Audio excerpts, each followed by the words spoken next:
Matthew chapter 2 verses 1 to 12. So doon Matthew nabasa naman natin ito chapter kanina. 2, Magbasa ako verse 1, sagot kayo sa verse 2. Matthew chapter 2 verses 1 to 12. Sabay tayo sa huli, verse 12.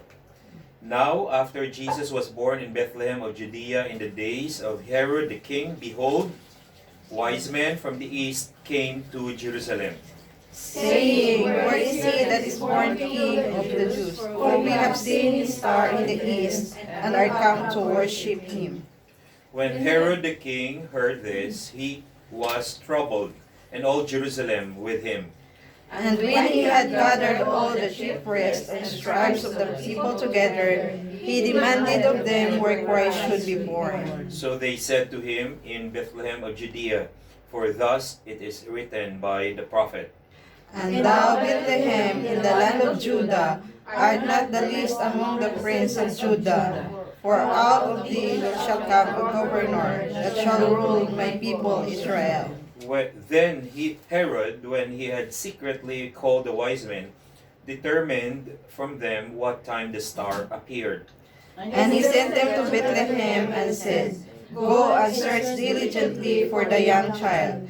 And when ye have found him, bring me word again, that I may come and worship him also. When they heard the king, they departed, and behold, the star which they had seen in the east went before them, till it came and stood over where the young child was. When they saw the star, they rejoiced with exceeding great joy. And when they had come into the house, they saw the young child with Mary, his mother, and fell down and worshipped him. And when they had opened their treasures, they presented gifts to him, gold, frankincense, and myrrh. And being warned of God in a dream that they should not return to Herod, they departed into their own country another way. The Lord bless His word. Mag-pray tayo, Lord. As we will have our Sunday school for 30 minutes, may you give us heavenly wisdom and allow us to enjoy your word and learn from you. And we ask that you would bless this time together of studying your word. In Jesus' name, Amen. So sabi po, no, wise men from the east, sabi po sa Bible, no, there were wise men from the east who came to visit Jesus. They were not kings. Never po na-mention sa Bible that they were kings. Pero na-mention sa Bible that they were magi. Tama? They were magi. Magi or magicians. Short for magicians. Hindi talaga na nagma-magic, pero they were astrologers. People who study also the heavenly bodies. So, possibly, mga tao po sila, mga wise men po sila from Persia. Kasi sa Persia, there was a history, there was a time in history na sa Persia, sa time ni Daniel especially, na ang mga wise men doon ay may knowledge about, dahil sa influence ni Daniel, knowledge about the Hebrew scriptures or Hebrew Bible. Yan. Basahin natin sa Daniel 5:11. Book of Daniel, alam natin si Daniel. Ready? Go. There is a man in your kingdom in whom is the Spirit of the Holy God. And in the days of your father, light and understanding and wisdom, like the wisdom of the gods, were found in him. And King Nebuchadnezzar, your father the king, made him chief of the magicians, astrologers, Chaldeans, and soothsayers. Alam natin sa history, no, when King Nebuchadnezzar made Daniel as the chief among the astrologers, those who study astrology, Chaldeans, soothsayers, even magicians, magi, short for magi. So most likely, dito po nanggaling ang mga magi, most likely, kasi may idea sila about the stars, about God, about His promise. So most likely, yan po. So sabi sa Bible,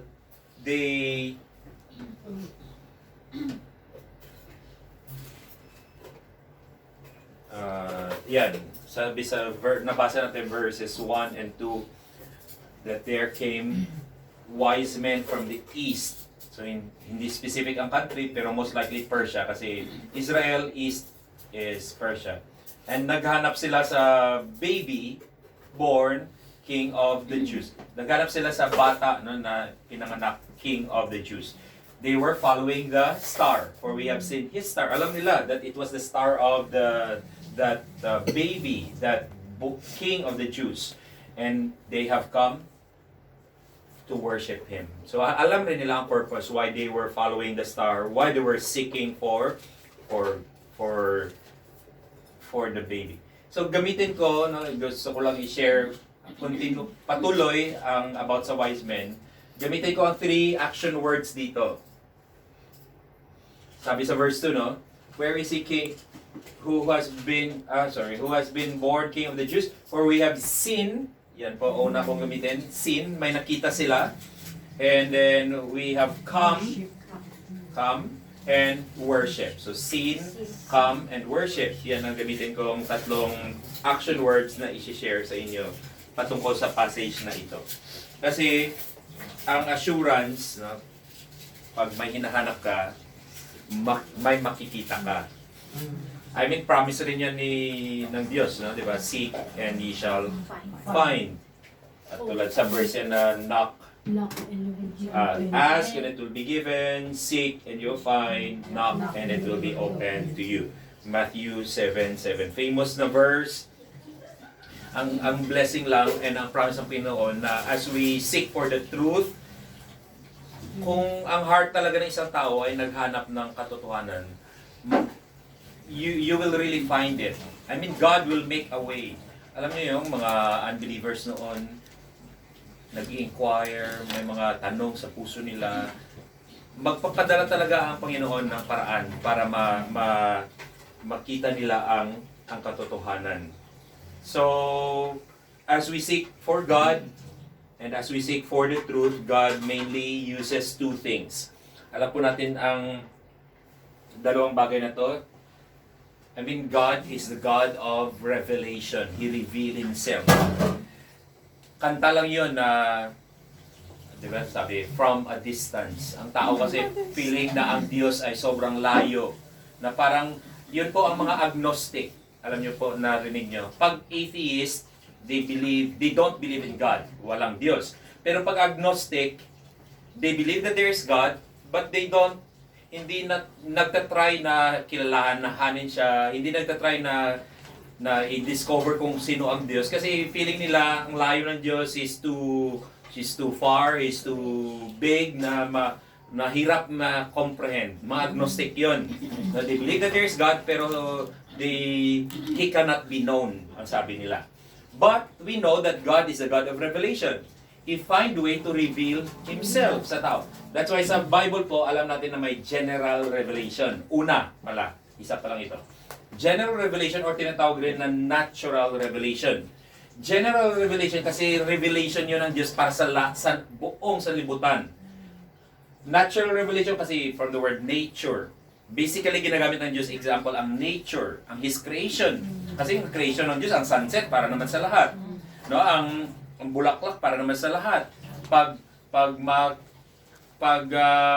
Aurora borealis, alam niyo yun, ang aurora borealis, na stars na sobrang ganda. Para naman yun sa lahat, hindi lang naman yun para sa believers, di ba? Para sa lahat ang nature. Sabi sa Bible, Psalm 19:1, go. The heavens declare the glory of God, and the firmament shows His handiwork.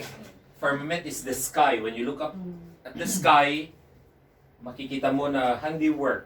It's the work of God. When you look at the sunset, if you look at God is actually revealing, di ba? Through nature, He is revealing His artistry, His wisdom. Ano pa ba ang nire-reveal ng Diyos? Ang kanyang power, di ba? Kasi alam natin na ang kanyang I mean, there are many characters na ni-reveal ni Lord through His creation. And ang creation hindi lang po sa believers, para po yan sa lahat. So through creation, through natural revelation, through general revelation, God revealed Himself. Sa story, God used the star. Tama? Ang star nakikita naman ng lahat. I don't know kung anong klaseng star yon. Bakit na-identify nila na star ng Diyos? No, posible Shekinah glory, I don't know. Or posible, alam niyo yung mga Israelites, when they traveled in the wilderness, they were also following the pillar of fire by night and the pillar of cloud by day. So I don't know kung anong ginamit ni Lord.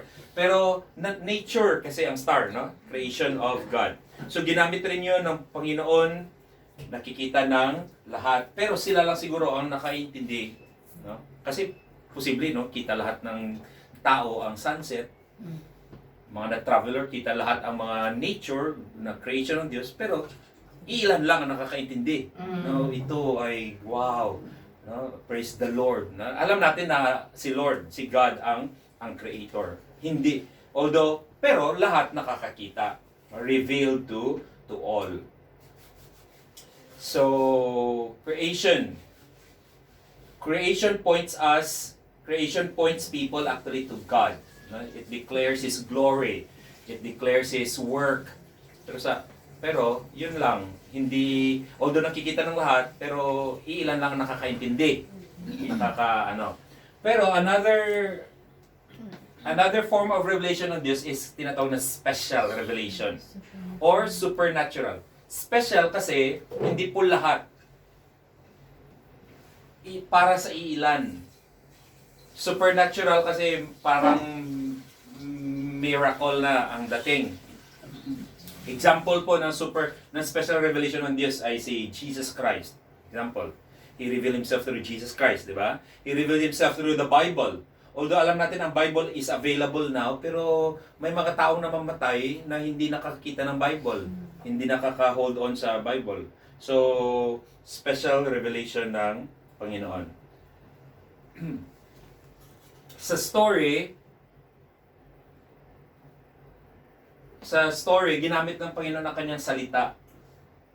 Actually, no, when nag-inquire sila, hindi rin alam ni King Herod kung saan ipapanganak. So, pinatawag niyang chief priest niya, mga scribes. Scribes are the copiers of Scripture. Saan ba, according sa prophecy, saan ba ipapanganak ang Messiah? So, alam nila. Nag-quote actually sila, ito ay prophecy ni Micah, Prophet Micah. Nandito ba yan? Yan, Micah 5:2. Which they quoted in Matthew. So, basahin natin Micah 5:2. Ready? Go.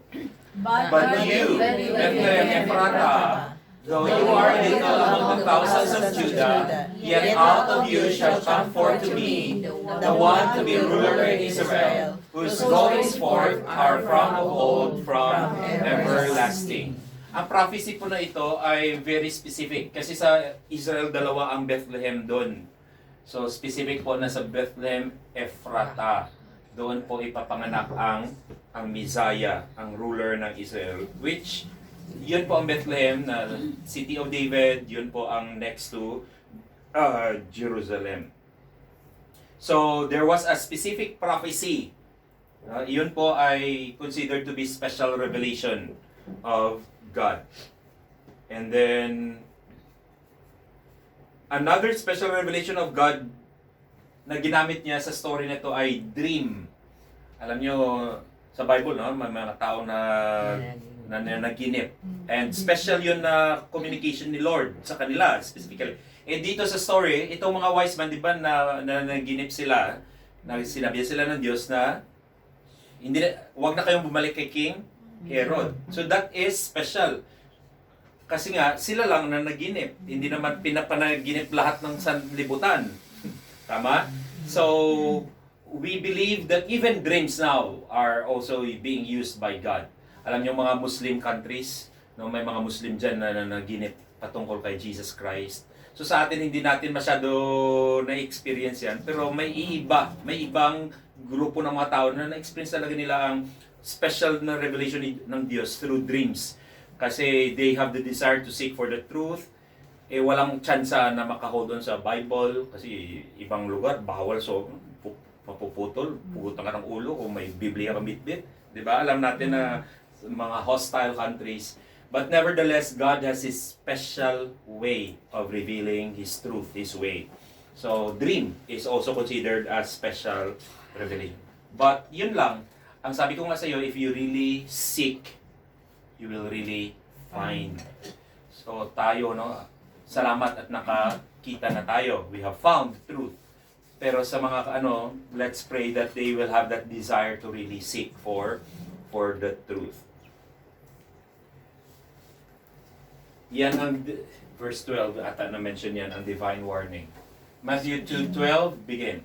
Then they divinely warned in a dream that they should not return to Herod. They departed for their own country another way. So it's a special warning, special revelation from God. Pero alam natin that the greatest special revelation is Jesus Christ Himself. Kasi through Jesus Christ, God is clearly revealed. Diba? No man had seen God at any time.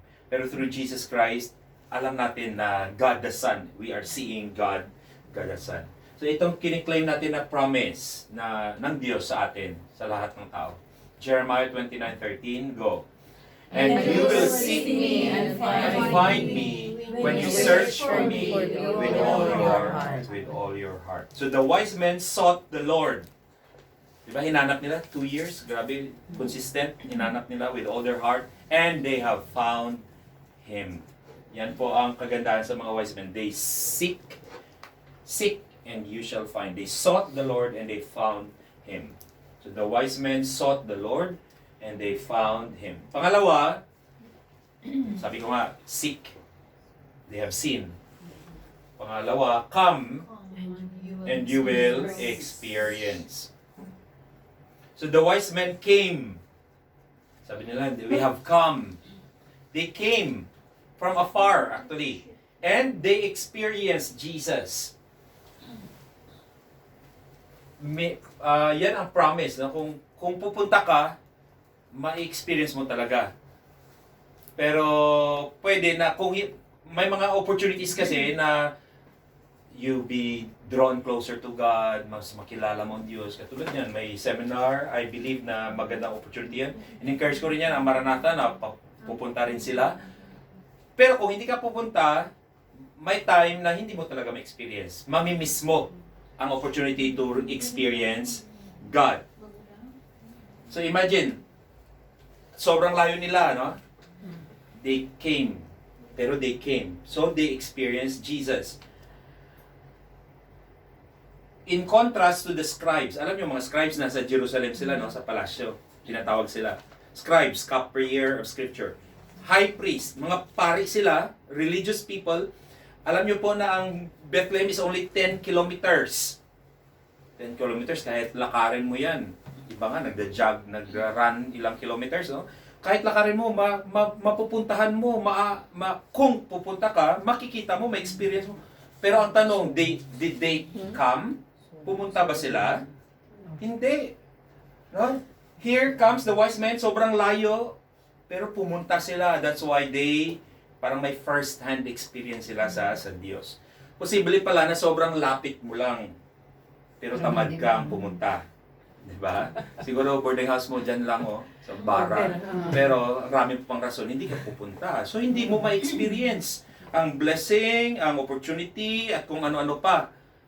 Pero kahit anong layo mo, kung ang heart mo talaga is to really, I want to experience God. Kasi ang nangyayari kasi sa atin sa Diyos, actually it's the experiential knowledge. Hindi lang na kontento tayo na intellectual knowledge, makilala natin. Pero God wants us to really experience Him. Di ba? May experiencing God, may devotional na gano'n. Kasi gusto niya na every day in the situation sa trabaho mo, sa pamilya mo, problema man yan, or good things man na happening, every time we experience God. And mangyayari lang yun kung pupunta ka. Okay? Come and you will experience God.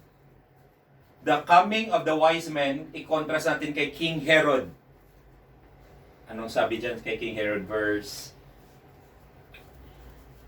wise men contrasted. Then Herod, okay. Sorry. Okay, contrasted to King Herod. Okay, let's read 7 and 8. Begin. Then Herod, when he had secretly called the wise men, determined from them what star The star appeared, and he sent them to Bethlehem and said, Go and search carefully for the young child, and when you have found him, bring back word to me, that that I may come and worship him also. Ganda rin ang salita ni King Herod, no? Parang wise men rin, di ba? Sabi ng wise men, we have come to worship him. So sabi niya rin, pag nakita niyo na siya, balik kayo dito, sabihan niyo kung saan siya para I will also come and worship him. So anong kinaiba nila? Pareho namang come and worship. Pero alam ni Lord. No? Alam na rin natin ngayon na iba ang heart niya. Iba ang motibo niya. Kasi yung motibo, hindi naman natin makita puso ng bawat isa, no? Pero later on, katulad niyan, for sure, mga wise men, hindi nila alam kung hindi sila pa winaringan ni Lord. For sure, bumalik rin sila at nagsabi kasi ito, hari, gusto niya sambahin daw ang baby, ang bata. So, ang difference dyan, ang motibo. Kasi pwede palang pumunta ka rin, di ba? Iba ang motibo. I don't know, sobrang raming motibo sa pagpunta, sa pagsamba, sa pagpunta sa simbahan, sa pag-attend ng Christian gathering, sobrang rami. It's only God who see, and it's only you who really knows kung ano ang motibo mo. Pero ang warning lang dyan, na kung mali ang motibo mo, you will still not experience. Although you have come, pero hindi mo rin may experience. I mean, di ba, sabi sa Biblia, promesa ng Diyos na ang invitation ni Lord, no? Come and I will give you rest. Come and I will let you experience a more abundant life. Come, sobrang raming magagandang promesa ng Diyos if you just come. Pero why is it na pupunta naman tayo, pero ba't hindi ko na-experience ang rest, ang peace, ang joy, ba't hindi posible iba ang motibo mo? Diba? So that's why we are given the opportunity every time. No? Before pa lang punta mo sa church, i-search mo na heart mo. Pag start ng worship, di ba may silent prayer, search mo rin heart mo. Na maging tama ang motive mo. Kasi pag tama ang motive mo sa pagpunta, promise ng the Lord, you will experience. And we want that, di ba? Gusto natin na ma-experience talaga ang Panginoon. Kasi everything in God is good, it's a blessing, it's wonderful, everything about God. And we want to be like the wise men who came and experienced. Hindi lang sa bukang bibig, no? Kasi nga, hindi rin natin talaga makita ang puso. Pero alam mo, that's why personal, you need to deal with your motive. So ano po ba ang motibo natin? Bakit nandito tayo ngayong araw? I don't know. Anong puso nyo? Only you know. Only God knows. Pero sana ay tama. Para pag labas natin, makasabi tayo, oh, I really experienced God na sa pagsamba ko. Kasi pag uwi natin minsan, di ba? Pag ang raming nakita tayo, mali, ganito, ganyan, mali. Kasi iba ang motibo natin. Pero kung motibo sa pagpunta, ang Diyos lang talaga, hindi naman perfecto ang service. Parang simple lang naman ang preaching. YouTube lang ang pinakinggan. Pero full ka, satisfied ka, blessed ka. Kasi tama ang puso mo. Pero kung hindi mali ang puso mo, kahit make-up, ganyan lang ang kita mo, kahit sapato, lahat kita mo. Pag uwi mo, bless ka? Bless ka. Stress. Bless ka. Sambol ka. Lahat na lang kasi nakita mo. Kasi iba ang motibo. So don't be like King Herod. Okay? Na pakitang tao kasi ayaw mong paglitan ni Ate Lorna. Ewan ko kung ano pa ang ibang concern mo. Please remember, check your heart. It's only between you and God. Promise the Lord, if you come, you will experience. So don't be like don't be like the scribes, Pharisees na sobrang lapit na tamad. Hindi pa dumating. Ito nag-promise na punta rin siya pero alam ni Lord ang maling motibo. So yan, promise the Lord, I will give you rest. So the wise men came and they experienced Christ. remember, no? In Jesus are all spiritual blessings found.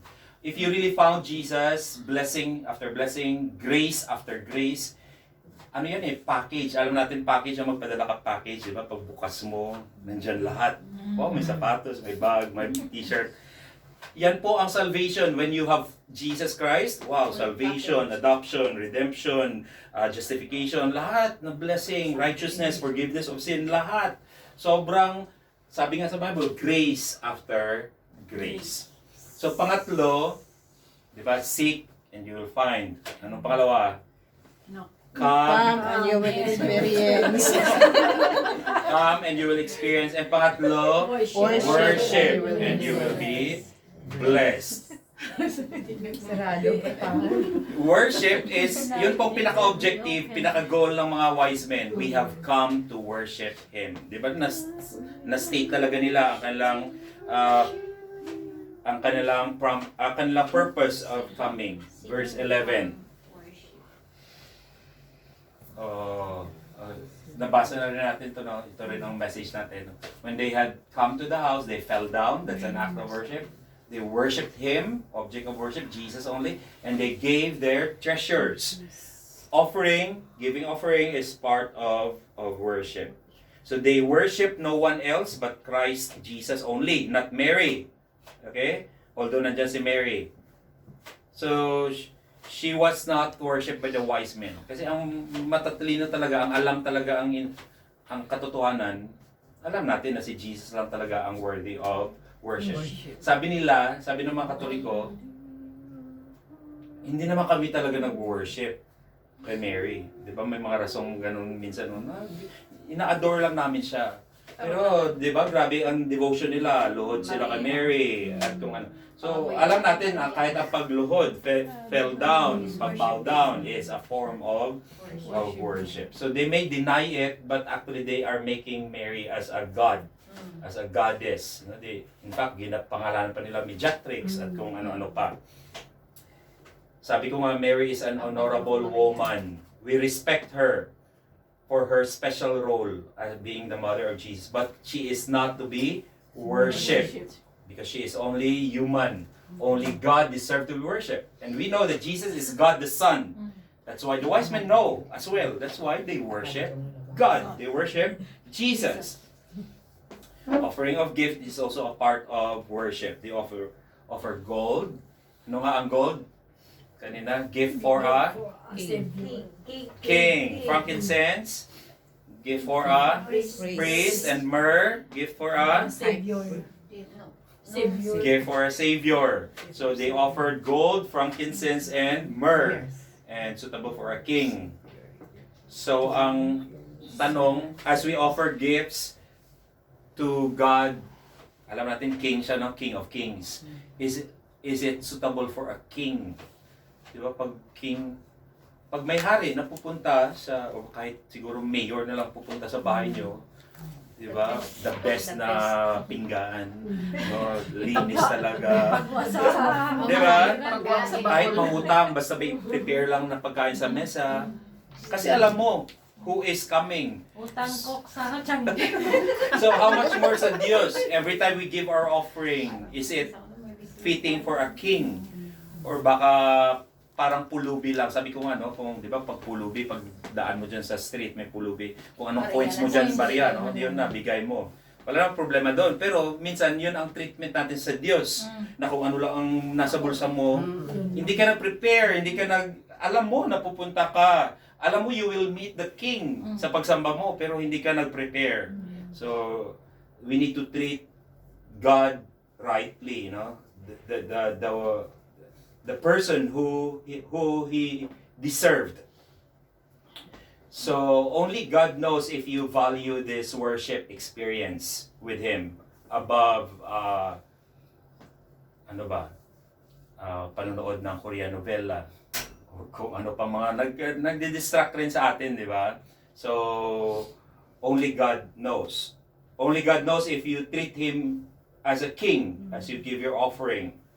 Only God knows if you sing for the praise of men or for the audience of one, for the audience of God. Only God knows. But one thing I know, if you offer true worship to God, He will greatly bless you. Promise niya kasi.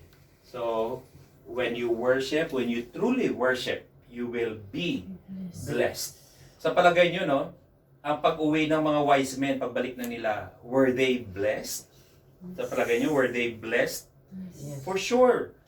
Nawala man sa kanila ang kanilang treasures, siyempre binigay nila. Nawala man sa kanila ang kanilang 2 years na journey sa paningin ng tao, ano yun eh, waste. Diba? Paningin ng tao, ba't mag-spend ka pa whole day, Sunday, sa ano, pwede ka mag-extra dyan, no? Per hour, ang laki. Diba? Paningin ng tao, waste yun ang ginagawa natin. Na bakit nag-tides pa kayo talaga, pwedeng saving mo yun. Hindi. Paningin ng iba na hindi nakaintindi, waste. Pero tayo, we know it's our worship for the deserving Savior, the King and Priest that we have. And we know na ang Panginoon ay may set of blessings na ibabalik. It could be, hindi naman na yayaman tayo. Maybe, malay natin, yayaman ka, sister. Basta kaibigan pa rin tayo kung yayaman ka. Tapos, pero good health, good relationship, and spiritual growth, spiritual satisfaction. Sobrang different forms naman ang blessing na ibibigay ni Lord para sa lahat. Okay, so ang punto nga natin sa Sunday School is same sa ano, na let's follow the example of the wise men. Kasi yun nga ang title ko ata dito, Wise Men Still Seek Him. The wise men, go. The wise men were wise mainly because they were following God in their life. Okay, so ito, together, go. Wise men still seek Him. His promise, He will be found. Wise men still come to Him. His promise will be experienced. Wise men still worship Him. His promise He will bless. So gusto nating makita palagi ang Diyos, ma-experience siya palagi, and even His blessing. So on our part, let's seek, let's come, and let's worship. So wise men still seek Him. Wise men still come to Him. Wise men still worship Him. So, salamat sa Panginoon, and you chose to be wise today. I'm in your presence, coming here, listening to His Word, worshiping Him. So, wise women. Wise women. Wise men. So, pray natin na maging matalino ang mga kaibigan natin, kumare natin, pamilya natin. Kasi iba, di ba, kahit marami rin tayong kakilala sa Macau, no, na iba ang priority. Na may part-time ang priority, part-time gala, gala ang priority, at kung ano pa. Marami rin temptation kasi sa Macau, alam rin natin yan. Pero, Part-time husband. Part-time husband. May ganun talaga. So, pag-pray natin that they will be wise enough to seek. Kahit paano kasi, kahit namumuhay ka kasi sa kasalanan, may part rin talaga sa puso mo na, alam mo yun, pag Christian, either Christian ka, syempre Holy Spirit nag-work sa'yo. Pag hindi ka Christian, may posible rin na tinatawag ka rin ng Panginoon, may mga instances rin. So, na maging sensitive rin sila talaga sa working ng Panginoon. So, ang tanong, yes, I may see you, I mentioned that you are wise. Thank God, kasi pumunta kayo. Pero, it's only Him who could see the hearts. Kasi pwedeng, parang si King Herod pala tayo, no? Pumunta tayo, pero iba ang motibo. Pero si Lord lang naman talaga ang nakakaalam. So, ano po ang tanong? Bilis, no? Yan talaga, eat and run. So, tanong or dagdag sa mga na-experience nyo or part ng na-mention ko na or lesson sa wise men, ano? Or gutom na kayo? May pagutom, sanay kumain ng Yeah. Kumain ng sukulit. Suko.